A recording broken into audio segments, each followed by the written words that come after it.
Soal selanjutnya, senyawa yang bersifat polar adalah, oke, kita lihat dulu penjelasan singkat berikut.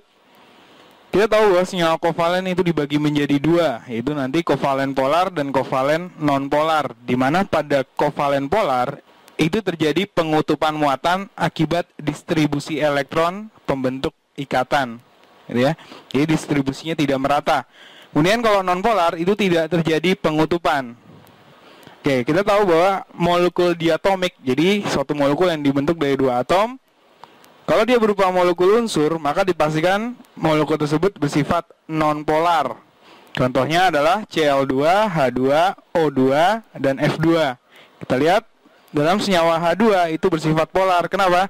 Karena tidak terjadi pengutupan. Hal ini disebabkan pembentuk ikatannya itu atomnya sama, itu 2H. Nah, karena dia atomnya sama, otomatis keelektronegatifan dari atom-atom yang menyusun ikatan tersebut itu sama, sehingga nanti tarikan ke kiri dan tarikan ke kanan itu sama, sehingga saling menetralkan, maka tidak terjadi pengutupan.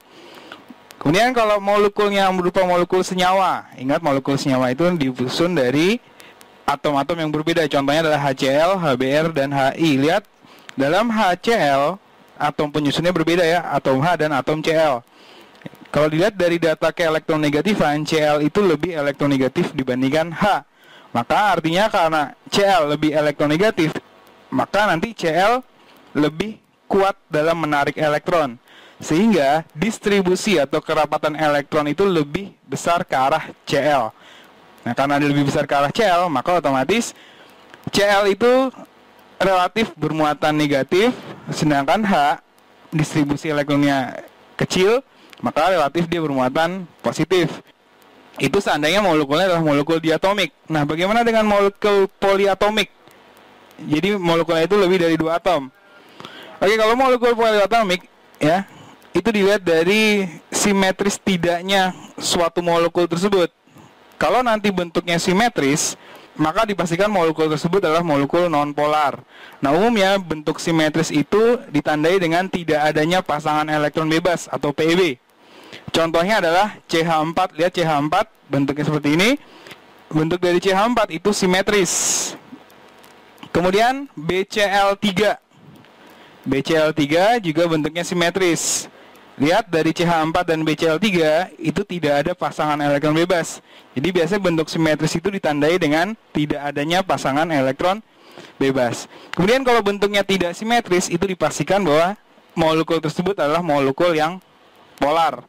Umumnya ditandai dengan adanya pasangan elektron bebas. Oke, contoh dari yang bentuk tidak simetris itu adalah senyawa PCl3. Lihat PCl3 bentuknya seperti ini. Lihat dalam molekul PCl3 itu terdapat sepasang elektron bebas. Nah, akibat ada pasang elektron bebas ini menyebabkan bentuknya tidak simetris. Ya, jadi untuk molekul poliatomik itu dilihat dari simetris tidaknya suatu molekul. Biasanya ditandai dengan ada tidaknya pasangan elektron bebas. Kalau ada pasangan elektron bebas, maka senyawa tersebut kemungkinan polar, sedangkan kalau tidak ada pasangan elektron bebas, maka kemungkinan non-polar.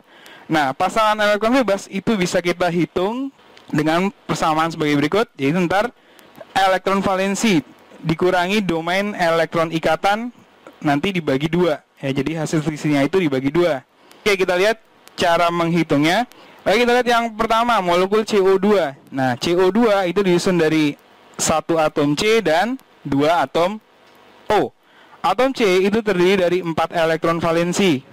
Ya, sedangkan O terdiri dari 6 elektron valensi. Nah, kita masukkan ke persamaannya, PEB sama dengan elektron valensi dikurangi domain elektron ikatan dibagi 2. Nah, yang kita masukkan elektron valensi adalah elektron valensi dari atom pusat. Atom pusatnya dalam hal ini adalah C. Jadi kita masukkan PEB sama dengan 4 dikurangi domain elektron ikatan. Nah, domain elektron ikatan nih caranya gimana sih? Nah, kita lihat O itu kan punya 6 elektron valensi. Umumnya senyawa kovalen itu aturannya adalah aturan oktet. Nah, kalau aturan oktet artinya apa? Artinya dia harus setelah membentuk ikatan dia harus 8 elektronnya. Nah, sedangkan O itu baru punya 6 elektron valensi. Maka masing-masing O itu kurang 2 elektron. Nah, 2 elektronnya itu akan diambil dari C. Maka nanti domainnya itu adalah 2 dikali 2. Jadi kita dapat 4 dikurangi 2 dikali 2 dibagi 2. Sehingga kita dapat 0. Artinya apa? Artinya CO2 itu tidak punya pasangan elektron bebas. Sehingga dia termasuk molekul yang nonpolar.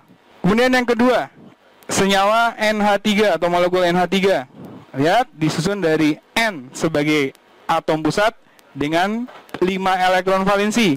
Kemudian H punya 1 elektron valensi. Maka kita bisa hitung harga PeB sama dengan 5. Itu dari elektron valensi atom pusat, dalam hal ini N, dikurangi domain elektron ikatan. Lihat, H itu punya 1 elektron valensi, ya. Sedangkan H kalau berikatan itu dia setelah berikatan harus 2 elektron. Maka masing-masing H kurang 1, gitu ya. Nah, kalau ada 3, maka domainnya itu adalah 3 dikali 1. Sehingga kita bisa hitung 5 dikurangi 3 dikali 1 dibagi 2. Didapat PeB-nya itu sebesar 1. Artinya apa? Artinya senyawa NH3 itu punya 1 pasangan elektron bebas. Maka nanti dia bersifat polar. Kemudian yang ketiga itu senyawa CCl4. Atom pusatnya adalah C punya 4 elektron valensi. Kemudian Cl, ada 4 Cl, masing-masing Cl itu terdiri dari 7 elektron valensi. Maka kita bisa tulis PeB, yaitu nanti elektron valensi dari atom pusat, dalam hal ini C, itu punya 4 elektron valensi, dikurangi domain elektron ikatan. Ya, Cl punya 7 elektron valensi, untuk berikatan dia harus oktet. Nah, untuk oktet dia kan kurang 1, karena dia punya 7 elektron valensi. Jadi nanti masing-masing Cl akan mengambil 1 dari atom C. Karena ada 4, berarti akan ngambil 4, sehingga nanti 4 dikurangi 4 kali 1 dibagi 2. Didapat PeB-nya itu 0. Artinya tidak ada pasangan elektron bebas. Maka bersifat nonpolar. Kemudian yang terakhir adalah H2O. Atom pusatnya adalah O. O punya 6 elektron valensi. Ya, kemudian H itu punya 1 elektron valensi. Maka kita bisa hitung PeB-nya itu adalah 6 dikurangi 2 dikali 1 dibagi 2. Didapat 2 pasang elektron bebas. Artinya apa? Artinya ada pasangan elektron bebas. Maka H2O bersifat polar. Dari soal itu diminta yang bersifat polar.